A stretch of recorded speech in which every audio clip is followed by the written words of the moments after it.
Hi, I'm Susan Bratton, and here's my review of 50 Shades of Grey, the new movie with Christian and Anastasia. So we walked into the theater last night, and the women outnumbered the men by about 8 to 1. My husband Tim said, "This is a great place to pick up women. Boy, I would imagine the guys would be lining up like they do outside of the Chippendales show at Las Vegas." The problem is that 50 Shades of Grey is not what women want. And it probably dried up every woman in there like the Sahara Desert. So you better get them going in and not coming out of 50 Shades of Grey. What I liked about the movie. What I liked about the movie was that it's a movie about power play, about domination and submissiveness. And that's a very primal instinct for men and women. Women want to be taken. As a matter of fact, the number one question women ask me is, how can I get my man to take more control in the bedroom? And so that was the fundamental reason why this book was such a hit, but the movie was a flop. The movie was a flop for the following reason. At the end of the movie, you find out, and this is a spoiler alert, that the reason that Christian Grey wants to be in the power play and not the romantic realm with his girlfriends is because he was raised by a mother who was a crack addict and beat him with a belt.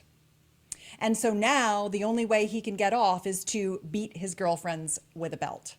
Now, as far as I'm concerned, that's put BDSM and power play back 500 years. And Hollywood has put a nail in the coffin for mainstream, everyday Americans to understand why people do enjoy power play in the bedroom, why it nurtures a fundamental primal desire for the masculine-feminine polarity.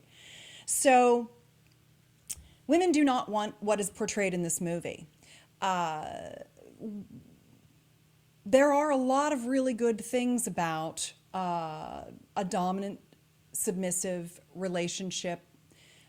Women and men can enjoy this together if they understand what their limits and agreements are. It can be as simple as a blindfold or your hands tied down or some tickling with a feather. It doesn't have to hurt at all in any way. It can just represent one person leading and the other person following. And one of the things that I liked about the movie was that Christian Grey had literally a printed out agreement that he had Anastasia Steele review and say, you know, yes, I'm willing to do this, I'm not willing to do this. And I thought, wow, now we're making some progress. That's really good. You know, it's important whenever you enter into a relationship to have agreements. What are you willing to do? What are your boundaries? What could you try? What are your safe words? And yet, the sad part was that in the end, they never signed the contract and they just went on with their relationship anyway. So it was kind of like Much Ado About Nothing, which was a disappointment. One positive thing about the movie was that the dungeon of a billionaire is a pretty nice lair. And it was fun to see how they arranged the room and all of the different things that they had, you know, the full selection of fur floggers and things like that. And so there was some fun fantasy moments in there that were kind of neat to look at. But other than the fact that he owned his kink and that at least he had tried to get an agreement, all of those things were two adults entering into a relationship in, you know, full understanding of exactly who they were and what they were getting into. Awesome. Bad news, didn't sign the agreement. Worse news, they portrayed him as someone who was mentally messed up, and that's why he was driven to do this, which is not for the hundreds and hundreds and hundreds, if not thousands of people that I have talked to over the years and known and communicated and corresponded with who enjoy role play and power play and a little bit of these kinds of things. You know, this is not what drives people to it. It's very, very common for couples to do this.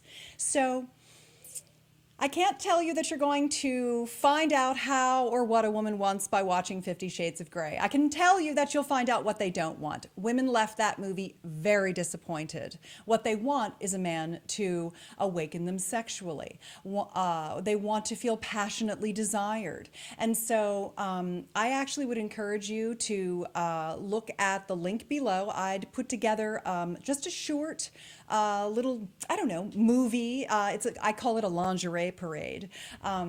It's a slideshow with my best advice about how to help your woman surrender in the bedroom, how to lead her sexually, how to open and awaken her body to new pleasure and new sensation, and how to be that masculine sexual leader in the bedroom.